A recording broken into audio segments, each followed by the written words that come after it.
Salut à tous, aujourd'hui je vous montre comment faire un gâteau au chocolat sans beurre qui sera remplacé par de la compote. Il vous faudra 200 g de chocolat dessert, 100 g de sucre en poudre, 50 g de farine, 150 g de compote de pommes sans sucre ajouté, 3 œufs, une cuillère à café de vanille liquide, et pour finir il vous faudra une pincée de sel. Tout d'abord, préchauffez le four à 180 degrés. Première étape, faire fondre le chocolat au bain-marie ou au micro-ondes comme vous voulez. En tout cas moi j'ai choisi le bain-marie, donc vous prenez une casserole, vous mettez un fond d'eau dedans et vous mettez par-dessus votre saladier avec le chocolat dedans. Personnellement j'ai choisi le bain-marie parce que au micro-ondes il est possible de faire brûler le chocolat alors que là le bain-marie c'est sûr qu'il brûlera jamais. En attendant que le chocolat fonde, ou après comme vous voulez, vous allez venir mélanger les œufs et le sucre jusqu'à ce que le mélange blanchisse et devienne un peu mousseux.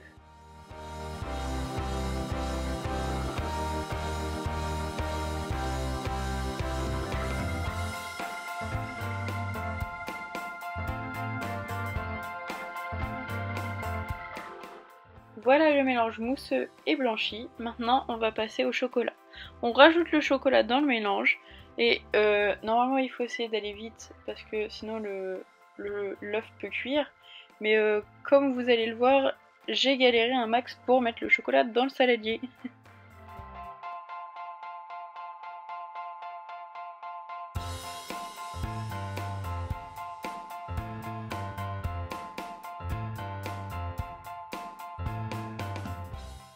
Donc voilà, une fois mis le chocolat dans la préparation, il faut mélanger le tout ensemble pour que ce soit bien homogène. Ensuite, vous allez verser une cuillère à café de vanille liquide dans votre préparation. Donc vous pouvez plus ou moins en mettre selon le goût que vous voulez.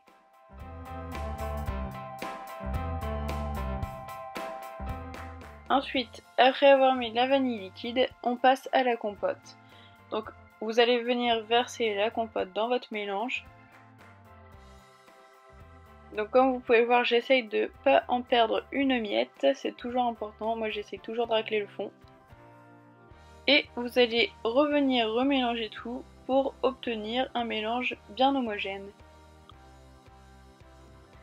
Ensuite, on ajoute la farine, vous pouvez la tamiser comme moi ou pas, mais ça permet de ne pas avoir de grumeaux dans la pâte.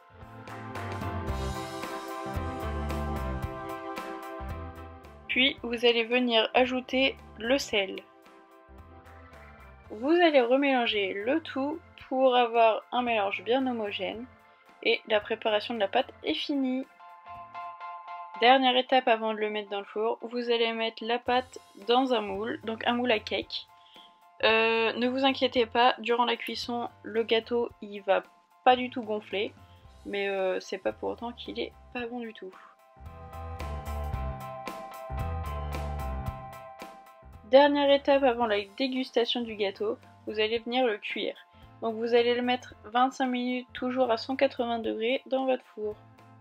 Je tenais à m'excuser parce que j'ai perdu les rushs de l'intro et de l'outro, mais bon, vu que j'ai plus de gâteau, bah, je vous les ai laissés une petite photo de fin. J'espère que ça vous aura plu et on se dit à la prochaine.